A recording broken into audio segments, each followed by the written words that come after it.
আজকের এই ভিডিওটিতে আমরা শনি মহারাজের মীন রাশিতে গোচর মকর রাশির জাতক জাতিকাদের জীবনে কী প্রভাব ফেলতে চলেছে সেই সম্পর্কে বিস্তারিত আলোচনা করতে চলেছি। মকর রাশির সাপেক্ষে শনি মহারাজ হলেন রাশি অধিপতি এবং দ্বিতীয় ঘরের অধিপতি। 29শে মার্চ 2025 থেকে শনি মহারাজ মীন রাশিতে গোচর করতে শুরু করবেন, অর্থাৎ মকর রাশির সাপেক্ষে শনি মহারাজ আপনাদের যিনি রাশি অধিপতি তিনি তৃতীয় ঘরে গোচর করা আরম্ভ করবেন। শনি মহারাজ মীন রাশিতে 29শে মার্চ 2025 থেকে 3রা জুন 2027 পর্যন্ত প্রায় আনুমানিক 26 মাস মীন রাশিতেই গোচর করবেন। মীন রাশিতে গোচরকালে শনিদেব পূর্ব ভাদ্রপদ নক্ষত্র, যেটি বৃহস্পতির নক্ষত্র, উত্তর ভাদ্রপদ নক্ষত্র, যেটি শনি মহারাজের নিজস্ব নক্ষত্র, এবং রেবতী নক্ষত্র, যেটি বুধের নক্ষত্রের ওপর দিয়ে গমন করবেন।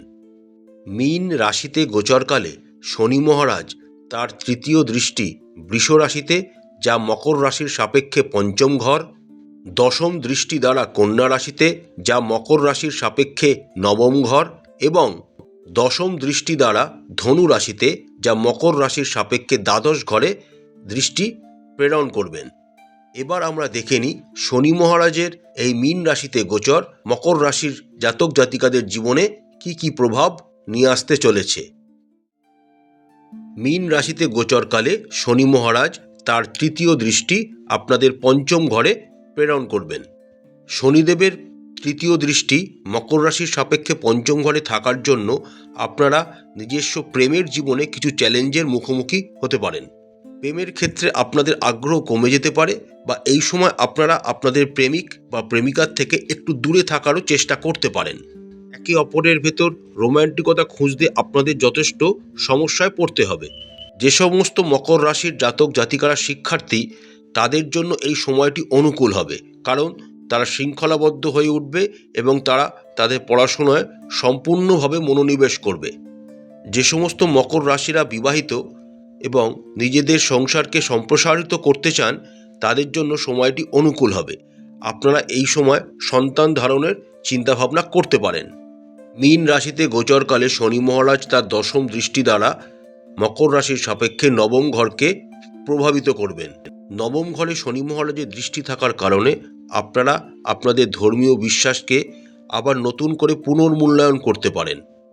এই সময় আপনাদের পিতার সাথে বিভিন্ন ক্ষেত্রে মতবিরোধ দেখা দিতে পারে। যে সমস্ত মকর রাশির শিক্ষার্থীরা রিসার্চ বা উচ্চশিক্ষার জন্য প্রিপারেশন নিচ্ছেন, তাদের জন্য কিন্তু সময়টা খুবই অনুকূল ফল বয়ে নিয়ে আসবে। তবে যে সমস্ত মকর রাশির জাতক জাতিকারা দূরে কোনো ভ্রমণে যাবার পরিকল্পনা করছেন, তাদের কিন্তু এই পরিকল্পনা ভেস্তে যেতে পারে বা তাদের পরিকল্পনায় কোনো বাধা আসতে পারে। সুতরাং সচেতনতার সাথে প্ল্যানিং করবেন। মীন রাশিতে গোচরকালে শনি মহারাজ মকর রাশির সাপেক্ষে তার দশম দৃষ্টি আপনাদের দ্বাদশ ঘর ধনু রাশিতে প্রেরণ করবেন। দ্বাদশভাবে শনি মহারাজের দৃষ্টি থাকার জন্য এই সময় মকর রাশির জাতক জাতিকারা বিভিন্ন আধ্যাত্মিক ক্রিয়াকলাপের সাথে আরও যুক্ত হয়ে উঠবেন এবং তাদের ভেতর আধ্যাত্মিক ঝোঁক আরও বেশি বাড়তে থাকবে। মকর রাশির সাপেক্ষে শনি মহারাজ হলেন রাশি অধিপতি এবং দ্বিতীয় ঘরের অধিপতি। দ্বিতীয় ঘরের অধিপতি শনি মহারাজ মীন রাশিতে তৃতীয় ঘরে গোচর করবেন, কিন্তু তৃতীয় ঘর থেকে গোচরকালে তিনি যেহেতু দ্বিতীয় পতি, তার দশম দৃষ্টি আপনাদের দ্বাদশ ঘরে থাকার জন্য আপনাদের কিন্তু কিছু আর্থিক ক্ষতিও হতে পারে। এই সময়কালে আপনাদের উচিত হবে অপ্রয়োজনীয় ব্যয় থেকে নিজেদেরকে দূরে রাখা। মীন রাশিতে শনি মহারাজের গোচরকালে মকর রাশির জাতক জাতিকারা তাদের পেশাগত জীবনে নতুন নতুন সুযোগ পেতে চলেছেন, যা আপনাদের কেরিয়ারের উল্লেখযোগ্য অগ্রগতির কারক হিসাবে পরিচিতি লাভ করবে। এই সময় মকর রাশির জাতক জাতিকারা নিজেদের কর্মক্ষেত্রে অনেক সৃজনশীল হয়ে উঠবেন। আপনারা আপনাদের কর্মক্ষেত্রে আপনাদের ঊর্ধ্বতন কর্তৃপক্ষ এবং সহকর্মীদের সাহায্য ও ভালোবাসা দুটোই পাবেন। এই সময় আপনাদের কমিউনিকেশন স্কিল অনেকাংশে বেড়ে যাবে এবং আপনারা আপনাদের আন্তরিক প্রচেষ্টার দ্বারা কর্মজীবনকে এক নতুন অগ্রগতির পথে নিয়ে যেতেও সফল হবেন। এই সময় মকর রাশির জাতক জাতিকারা তাদের প্রেম এবং পরিবার ও সম্পর্কের দিক থেকে খুবই একটি সুন্দর জীবন পেতে চলেছেন। এই সময় মকর রাশির জাতক জাতিকারা তাদের পরিবারের গুরুজনদের কাছ থেকে ভালোবাসা ও আশীর্বাদ পাবেন এবং আপনাদের ভাই বোনরাও আপনাদের সমর্থন করবে এবং আপনাদের সাথে সম্পর্ককে আরও ইতিবাচক দিকে নিয়ে যাবে। তবে সন্তানদের ক্ষেত্রে আপনাদেরকে একটু সচেতন হতে হবে, তাদেরকে বোঝানোর চেষ্টা করতে হবে, তাদের সাথে তাদের মতো করে মিশতে হবে, তবেই ভালো ফল পাবেন। যে সমস্ত মকর রাশির জাতক জাতিকারা এখনও বিবাহ করেননি, শনি মহারাজের মীন রাশিতে গোচরকালে তারাও তাদের যোগ্য এবং পছন্দ মতো সঙ্গী খুঁজে পাবেন। যে সমস্ত মকর রাশির জাতক জাতিকারা বিবাহ বন্ধনে আবদ্ধ হতে চান তাদের জন্য শনি মহারাজের এই গোচর খুবই অনুকূল বলে প্রমাণিত হতে চলেছে। বিবাহিত দম্পতিরাও তাদের জীবনে অনেক ঘনিষ্ঠতা এবং সুখ অনুভব করবেন। অর্থনৈতিক দিক থেকে মকর রাশির জাতক জাতিকারা ভাগ্য ও শনিদেবের সহায়তা পেতে চলেছেন। আপনাদের হাতে অর্থের প্রবাহ যথেষ্ট পরিমাণেই থাকবে। যে সমস্ত মকর রাশির জাতক জাতিকাদের কোনো ঋণ রয়েছে তারা সহজেই সেটা পরিশোধ করতেও সমর্থ হবে। এই সময় মকর রাশির জাতক জাতিকারা কিছু দীর্ঘমেয়াদী বিনিয়োগ করার কথাও চিন্তাভাবনা করতে পারেন। শনি মহারাজের মীন রাশিতে গোচরকালে মকর রাশির জাতক জাতিকারা যদি ভবিষ্যতের জন্য বড় কোনো বিনিয়োগ করতে চান তাহলে সময়টি খুবই অনুকূল। তবে বিনিয়োগ করার আগে অবশ্যই কোনো অর্থনৈতিক উপদেষ্টা বা ফিনান্সিয়াল অ্যাডভাইজারের মতামত অবশ্যই নেবেন। মকর রাশির শিক্ষার্থীরা এই সময় যথেষ্ট পারদর্শিতা দেখাবেন। আপনাদের প্রাকৃতিক বুদ্ধিমত্তা এবং উদ্ভাবনী ক্ষমতাগুলি সমাজের কাছে প্রদর্শিত হবে। এই সময় মকর রাশির কিছু শিক্ষার্থী গবেষণারও সুযোগ পেতে পারেন। বিদেশে গিয়ে পড়াশুনোর স্বপ্ন কিছু মকর রাশির জাতক জাতিকাদের পূর্ণ হতে পারে। যে সমস্ত মকর রাশির জাতক জাতিকারা ডাক্তার হওয়ার জন্য প্রচেষ্টা করছেন বা ডাক্তারি হওয়ার জন্য কোনো পরীক্ষা বসছেন তাদের জন্য সময়টি খুবই অনুকূল।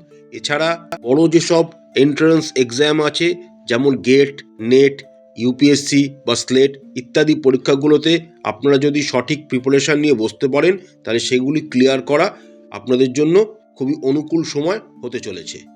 শনি মহারাজের মীন রাশিতে গোচরকালে মকর রাশির জাতক জাতিকাদের স্বাস্থ্য এবং জীবনী শক্তি অনেক উন্নত হবে। আপনারা সক্রিয় এবং উদ্যমী হয়ে উঠবেন। যদি কারোর এই সময় স্বাস্থ্য সমস্যা থেকেও থাকে তাহলে তা ধীরে ধীরে সেরে যাবে এবং আপনারা সুস্বাস্থ্য লাভ করবেন। রোগ প্রতিরোধ ক্ষমতা এই সময় মকর রাশির জাতক জাতিকাদের অনেকটাই বেড়ে যাবে।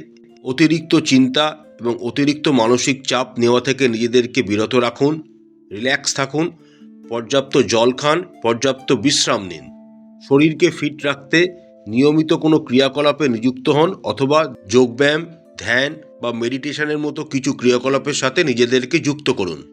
প্রতিকার স্বরূপ মকর রাশির জাতক জাতিকারা শারীরিক প্রতিবন্ধীদের জন্য শনিবার খাদ্য দান করুন। প্রত্যেক শনিবার গণেশ, হনুমানজি ও শনিদেবের পূজা করুন। প্রতিদিন একটি নির্দিষ্ট সময় হনুমান চালিসা পাঠ করুন বা যদি সময় না পান আপনারা সেগুলো শুনতেও পারেন। গরিব, গৃহহীন লোকেদের শনিবার কম্বল এবং কাপড় দান করুন।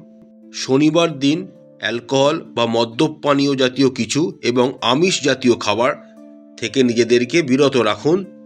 প্রত্যেক শনিবার কুকুর, কাক এবং পাখিদের খাবার এবং জল সরবরাহ করুন। নিজেদের আর্থিক সামর্থ্য মতো নার্সিংহোম বা বৃদ্ধাশ্রম বা কোনো হসপিটালে কিছু অর্থ দান করুন। মা দক্ষিণা কালীর পূজা করুন। মা দক্ষিণা কালীকে লাল রঙের জবা ফুল সহকারে পূজা করুন এবং নিজের মনস্কামনা মাকে জানান।